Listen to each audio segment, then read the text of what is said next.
भारत देश के संविधान अपनाने के 75 वर्ष पूर्ण होने के उपलक्ष्य में भारत सरकार की ओर से मनाए जा रहे हमारा संविधान हमारा स्वाभिमान अभियान के तहत पलवल जिला के गांव कुशक के अंबेडकर पार्क में संविधान सम्मान समारोह का आयोजन किया गया, जिसमें सांसद फतेहपुर सीकरी राजकुमार चाहर ने मुख्य अतिथि शिरकत की। कार्यक्रम का शुभारंभ डॉक्टर भीमराव अंबेडकर की प्रतिमा पर माल्यार्पण करके किया गया।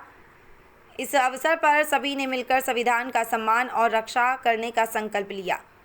सांसद फतेहपुर सीकरी राजकुमार चाहर ने कहा कि वर्तमान सरकार प्रधानमंत्री नरेंद्र मोदी के नेतृत्व में चहुमुखी विकास करने के साथ साथ देश के महापुरुषों को पूरा मान सम्मान दे रही है। यही कारण है कि सरकार ने बाबा साहेब डॉक्टर भीमराव अंबेडकर के जन्मस्थान से लेकर उनके शिक्षा ग्रहण स्थल, देहांत स्थल और उनके अंतिम संस्कार स्थल पर सभी जगह उनके स्मरण बनाकर पंच तीर्थ बनाने का कार्य किया। बता दें कि प्रधानमंत्री नरेंद्र मोदी भारत देश को वर्ष 2047 तक विकसित बनाने के लिए संकल्प को लेकर कार्य कर रहे हैं। उन्होंने लोगों से आह्वान किया कि वे देश व प्रदेश को विकसित बनाने आगे बढ़ाने के लिए अपनी अपनी जिम्मेदारियों को निभाएं। देश को विकसित बनाने में सभी लोगों को अपनी भूमिका निभाने का संकल्प लेना चाहिए। उन्होंने कहा कि हमारा संविधान हमारे अधिकारों की रक्षा करता है, देश के प्रत्येक नागरिक को समानता का अधिकार देता है। संविधान से ही सभी नागरिकों के अधिकार संरक्षित हैं। ये अधिकार हमें कर्तव्य बोध भी करवाते हैं। इसलिए देश के प्रत्येक नागरिक को अपने संविधान के प्रति सच्ची निष्ठा और श्रद्धा रखनी चाहिए। उन्होंने कहा कि भारत का संविधान एक लिखित दस्तावेज है जो सरकार और उसके संगठनों के मौलिक बुनियादी संहिता, संरचना, प्रक्रियाओं, शक्तियों और कर्तव्यों और नागरिकों के अधिकारों और कर्तव्यों का निर्धारण करने वाले ढांचे को निर्धारित करता है। इसे 26 नवंबर 1949 को संविधान सभा द्वारा अंगीकृत किया गया था और यह 26 जनवरी 1950 को लागू हुआ। उन्होंने कहा कि भारत सरकार की ओर से भारत देश के संविधान अपनाने के 75 वर्ष पूर्ण होने के उपलक्ष्य में हमारा संविधान अभियान के तहत विभिन्न कार्यक्रम आयोजित किए जा रहे हैं। इसी कड़ी में आज संविधान सम्मान समारोह का आयोजन किया गया।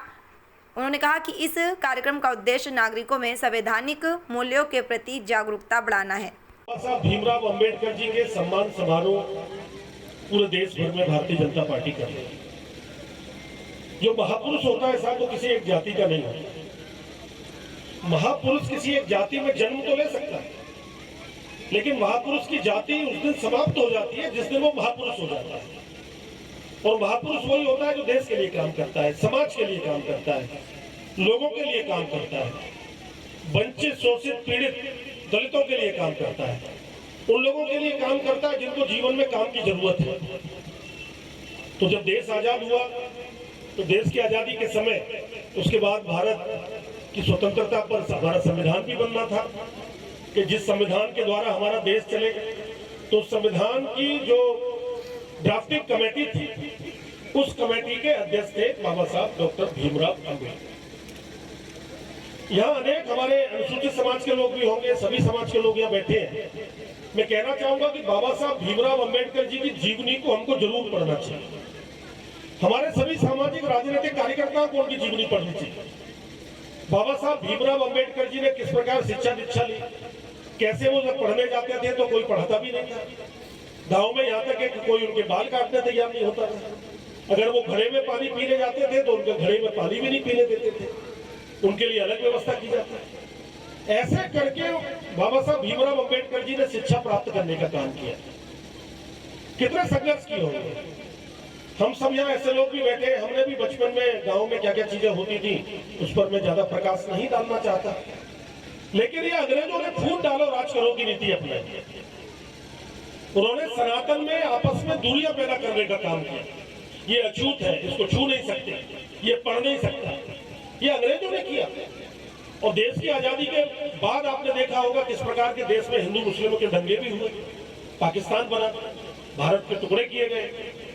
तो एक लंबी कहानी आप समझ सकते हैं। मैं इसलिए ये बता रहा हूं कि बाबा साहब भीमराव अंबेडकर जी ने अपने जीवन में कितना बड़ा काम किया।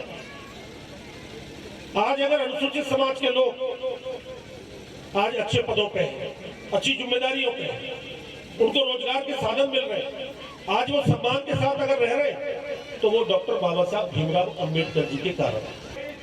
और देश की आजादी के बाद जो बाबा साहब भीमराव अंबेडकर जी को एक सम्मान मिलना चाहिए था, वो सम्मान कांग्रेस पार्टी ने कभी नहीं किया। 60 साल तक कांग्रेस पार्टी का राज इस देश पे रहा।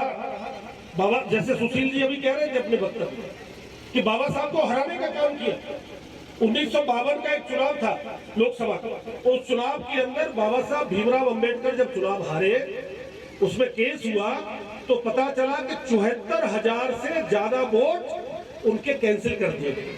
पहले पर्चे से ठप्पा लग के होता था वोटिंग, कितने वोट कैंसिल किए? 74,000। आप लोग भी जानते हैं, गांव के सरपंच भी कई बैठे होंगे, प्रधान भी बैठे, वो जानते हैं कि पहले कैसे वो किसी का ज्यादा गिन दिया था, ऐसे होता था।